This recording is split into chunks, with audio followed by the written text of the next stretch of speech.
بسم اللہ الرحمن الرحیم۔ السلام علیکم ورحمۃ اللہ وبرکاتہ۔ میں ہوں آپ کا ہوسٹ نعمان قدیر اور آپ دیکھ رہے ہیں میرا یوٹیوب اور فیس بک پیج۔ آج ہم سورہ حجر کے بارے میں آپ سے بات چیت کریں گے۔ سورہ حجر کا مقام نزول اور اس میں رکوع اور چند احادیث مبارکہ میں آپ کے گوش گزار کرنا چاہوں گا۔ سورہ حجر مکہ مکرمہ میں نازل ہوئی۔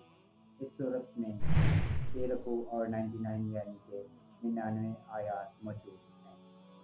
اس صورت کا نام سورہ حجر رکھنے کی آخر کیا وجہ تھی؟ مدینہ منورہ سے شام کے درمیان ایک وادی ہے جس کا نام حجر ہے، اور اس صورت میں آیت نمبر 80 تا 84 میں قوم ثمود کا واقعہ موجود ہے۔ اسی کی مناسبت سے اس سورہ کا نام سورہ حجر رکھا گیا ہے۔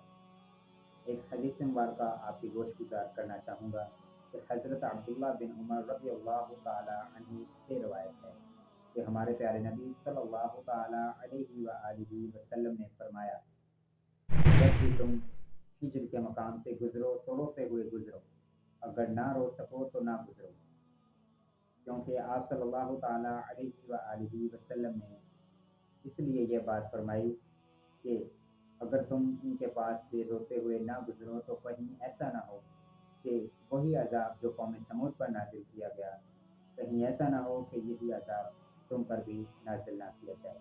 ایک اور جگہ حضرت عبداللہ بن عمر رضی اللہ تعالی عنہ سے روایت ہے کہ ہمارے پیارے نبی صلی اللہ تعالی علیہ وآلہ وسلم نے فرمایا کہ تم جب بھی کفار کے گھروں سے گزرو یا داخل ہو تو روتے ہوئے گزرو، کہیں ایسا نہ ہو کہ وہی عذاب جو ان پر نازل کیا گیا ہے وہی عذاب تم پر نازل نہ کیا جائے۔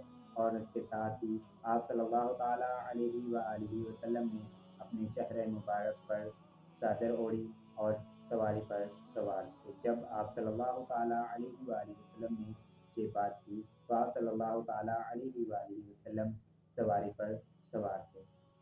امید کرتا ہوں کہ آج کی اس ویڈیو سے آپ کو سورہ حجر کا مختصر سا تعارف سمجھ آ گیا ہوگا۔